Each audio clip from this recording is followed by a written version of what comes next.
बेटा तेरी औकात हमको पता है और तुझसे हमें क्या पूछना है वो बताना है।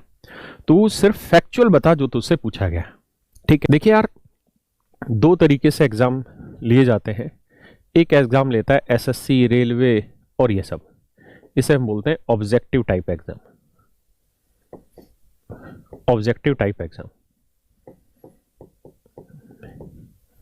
Type exam. और एक होता है मेरे बच्चों यूपीएससी कंडक्ट कराता है जिस एग्जाम को, जिससे हम आईएएस, आईपीएस, आईआरएस वगैरह सिलेक्शन लेते हैं, इसको बोलते हैं डेस्क्रिप्टिव एग्जाम। आप कहें इसका इससे क्या अर्थ है जो बात बता रहे हो, तो इसका अर्थ है, बस सुन लीजिए। देखिए यार, यूपीएससी में आप सिलेक्शन लेके आईएएस बन रहे हैं। आईएएस का मतलब है कि एक डिस्ट्रिक्ट का, अगर मैं देसी भाषा में कहूं तो मालिक है। अगर मैं एक देसी भाषा में कहूं तो मालिक है। आईएएस जो होता है वो एक डिस्ट्रिक्ट का मालिक होता है। कलेक्टर लगता है, पहले डिप्टी कलेक्टर, फिर कलेक्टर लगता है, फिर धीरे धीरे वो सेक्रेटरी, प्रिंसिपल सेक्रेटरी और इसी तरीके से बनता चला जाता है। नेताओं में दिमाग नहीं होता, शासन कैसे चलाते हैं, शासन हमेशा अधिकारी चलाते हैं। तो मेरे प्यारे बच्चों, यहाँ दो स्तर पर एग्जाम होता है, एक डिस्क्रिप्टिव और एक ऑब्जेक्टिव टाइप एग्जाम। यहां से सिलेक्शन लेता है इंस्पेक्टर, सब इंस्पेक्टर वगैरह। इनका काम होता है इंप्लीमेंट कराना, इंप्लीमेंट कराना। और इनका काम होता है डिसीजन लेना, निर्णय लेना।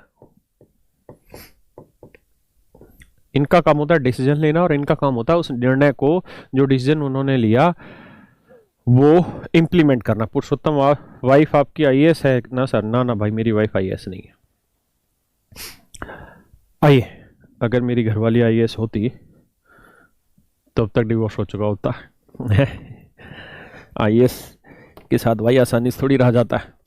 तो मेरे दोस्तों, दो स्तर के एग्जाम होते हैं, बस आपकी पढ़ाई से रिलेटेड चीज है, इसलिए 2 सेकंड में समझिए।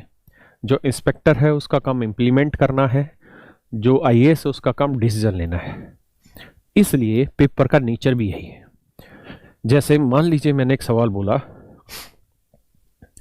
सवाल सिर्फ इतना आएगा क्या कि अभी जैसे कृषि बिल आया है, एग्रीकल्चर बिल आया, तो एग्रीकल्चर बिल कौन सी डेट को आया, क्या उसका वो है, कौन कौन से उसके आर्टिकल है, क्या क्या ये चीजें हुई, ये बताएगा।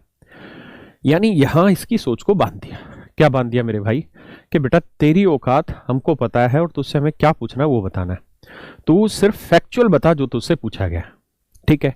और आज के समय में एसएससी में जीएस भी फैक्चुअल नहीं पूछी जाती, घुमा के पूछी जाती है। लेकिन सच्चाई ये है कि अभी भी उस एक लकीर को पकड़ना चाहता है या उस लकीर को पकड़वाना चाहता है एसएससी स्टूडेंट से।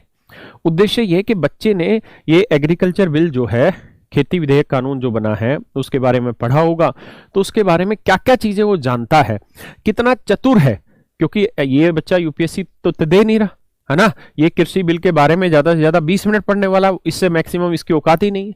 ठीक है, इससे ज्यादा पढ़ लेगा तो फिर वो याद भी नहीं रख पाएगा, तो ये 20 मिनट पढ़ेगा। तो इससे इतनी चीजें पूछी जाती है, इसका दिमाग ये चेक किया जाता है कि यार इसको जो चीजें इसने पढ़ी थी वो याद है भी क्या नहीं है। आपके क्या विचार है यहां पे नहीं पूछे जाते। वो कहता है जी मैंने क्या सोचा हुआ है, मैंने जो 4 ऑप्शन दिया है, मेरी सोच के हिसाब से तू उत्तर बता कौन सा सही है कौन सा गलत है। लेकिन वहीं अगर यूपीएससी की बात करें मेरे बच्चे, तो यूपीएससी में क्वेश्चन ये पूछा जाता है कि एग्रीकल्चर अमेंडमेंट बिल, कृषि विधेयक कानून जो भी नाम है इसका, इसके बारे में 200 शब्दों में अपने विचार व्यक्त करो। यहां उसके विचार पूछे जाते हैं, यहां आपके विचार नहीं पूछे जाते। यहां सिर्फ ये पूछा जाता है कि बेटा जिस सोच के आधार पे मैंने क्वेश्चन सेट किया है, उस सोच को पकड़ के इसका उत्तर दे दे क्या होगा।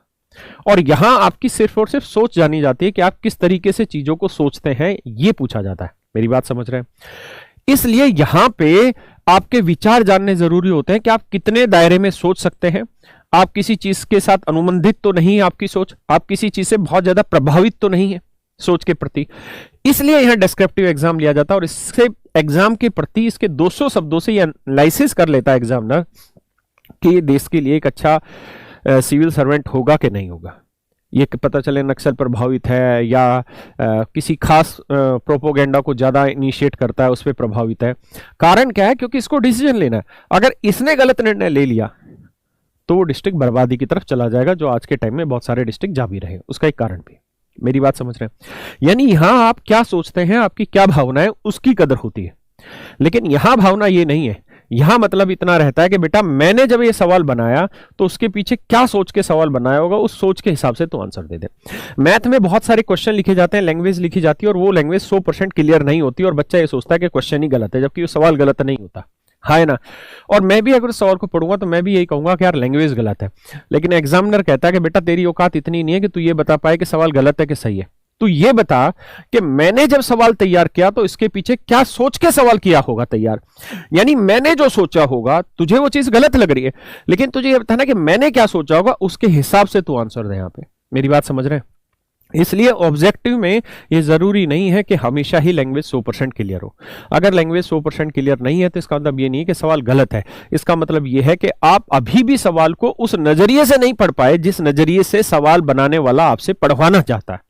बात समझ रहे हैं? किसी भाई को कोई दिक्कत है? तो हमें यहां पे जो वो लैंग्वेज दे रहा है उसके आधार पर उस क्वेश्चन को तैयार करना होता है, उसके आधार पर उत्तर देना होता है। यहां आपके विचार जाने जाते हैं। अब जरा